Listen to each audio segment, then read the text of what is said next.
Magandang araw kabola. Sa video na ito kabola, pag-uusapan po natin kabola yung nireject daw po ng trade offer ng Blackwater for Christian David from NLEX. Pag-uusapan din natin ang atin pong trade suggestion na fair na trade para po maganap sana ito pong trade kabola ng Munzon to San Miguel Beerman.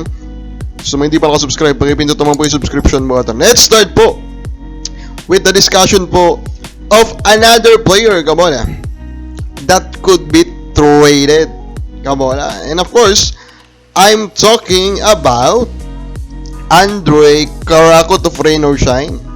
So ito nga pong si Andre Karakot po of Rain or Shine kabola is nahirapan din pong makipag-deal with Rain or Shine after po magtapos yung kontrata niya kabola. And it seems like obvious naman po siguro kung ano yung pino-point out siguro ni Andre. Kasi kung performance-wise lang kabola, in reality, yung mga numero po ni Andre Karakot, medyo pababa. So magugulat ka talaga kung bakit meron pong or may problema po sa negotiation. Unless of course, di ba? Unless ang nangyayari ngayon kabola is that as in sobrang baba, no? Sobrang baba yung offer ng Rain or Shine because yung mga numero po ni Andre nga is hindi po siya kanais-nais kabola overall. Pero I do believe so na ang main reason siguro kung bakit hindi po sila magkasundo-sundo ngayon is malamang tinatry pong i-maximize ni Andre yung kanya pong newfound fame because of this love team concept with Bella Belen. Most probably yan po yung rason kabola. And for me, knowing that we are talking about po a league that is meant to advertise or to market your team kabola, I do believe may point naman po sa Andre Karakot. Ikaw ba, di ba?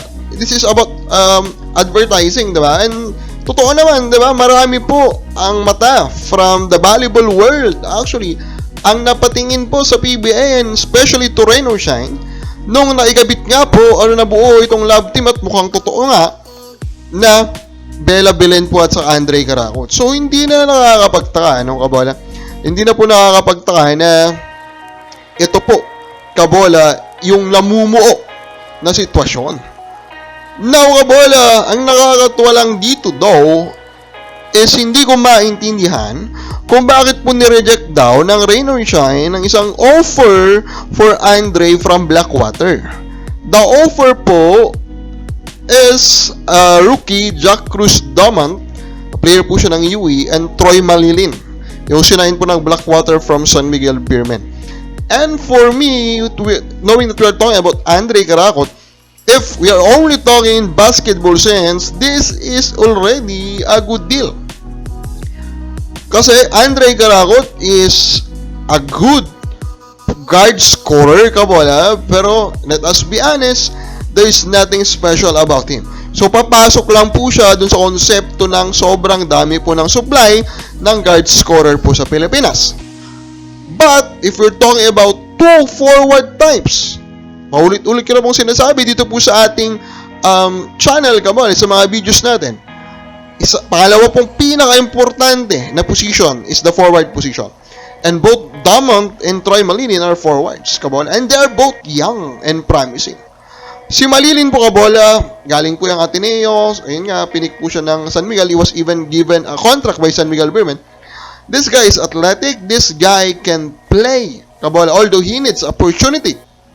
Kailangan niya po ng opportunity para talaga pong ma-build up yung kanya pong potential. While Dumont naman actually entered the draft promising kasi highly skilled. So, mukhang na-appreciate din naman ng Rain or Shine actually yung dala siguro ni Andre Karakot na mga manunood.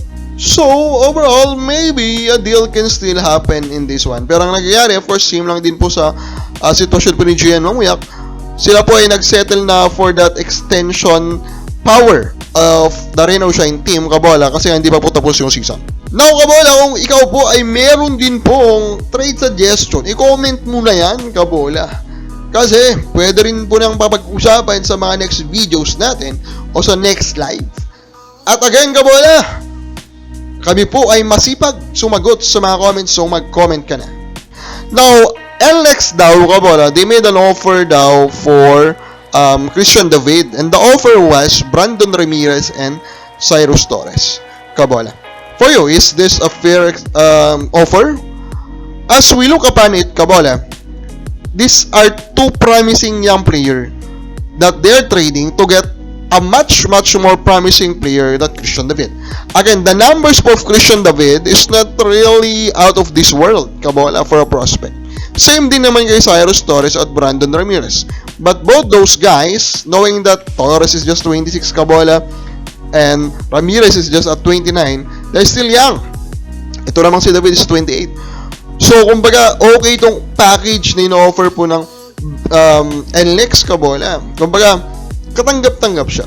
Pero mag-boil down ka pa rin sa projection mo. If Blackwater project David to reach a level of like a top 15 PBA player, basta mag-develop lang po siya ng maayos, maiintindihan talaga din natin yung rason nila dito. Pero the also of Ramirez that I believe will be a long-term or long-time po na PBA big man kasi matalino itong maglaro eh. Although tama lang po yung size, actually medyo undersized to eh. Sa tingin ko, 6'4 lang po ito, Kabola.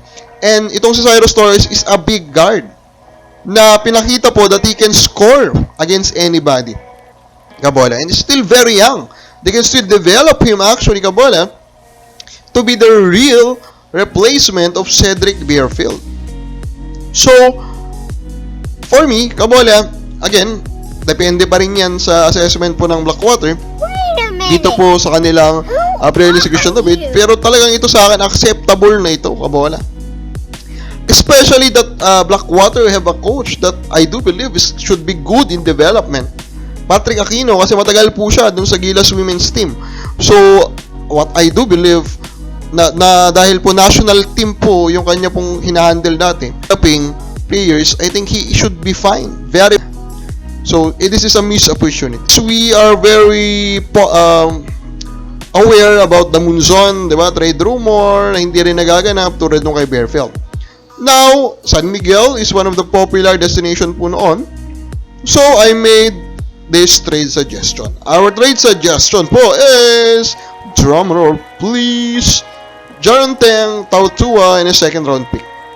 That is our suggestion po. Sana, Kabola, for Joshua Munzon. This is in the point of view of Titan. For me, this is a very acceptable return. We are talking about the best player of Titan to.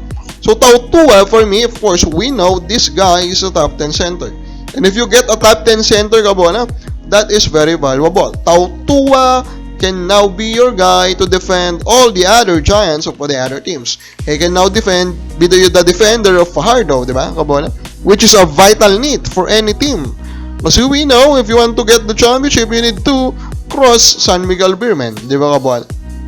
Jaranteng naman, I love the continuous po na development niya, especially in San Miguel. In San Miguel right now, he is showing us that the guy can defend. And that's very good, di ba? Dati kasi of course, nung umalis po siya ng Converge, he is still their top scorer. Kabola. Pagbalik niya San Miguel, of course, hindi na siya kailangan mag-score ng ganong karami. So, naging role player na lang po siya doon. And as a role player, he develops his defense. Doon na po lumabas yung kanya pong malaking pangatawan. Nakuha niya po sa kanyang tatay, Kabola. Di ba? And doon niya pinakita that he can really perform.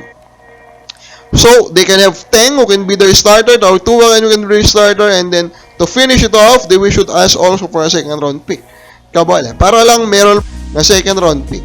So, if you combine this, it should be worth it now to give up that for me at currently, a top 10 player in the PBA in terms of production na si Joshua Munzon.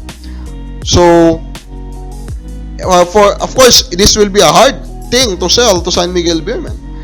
Pero, the San Miguel men should also realize kung ano po yung madadala ni Munzon sa kanila. Munzon will give them that elite havoc type of defense that could be a good fit beside a strict shooter like Jerick Ahanmisi, Kabola, and a pesky defender like CJ Perez.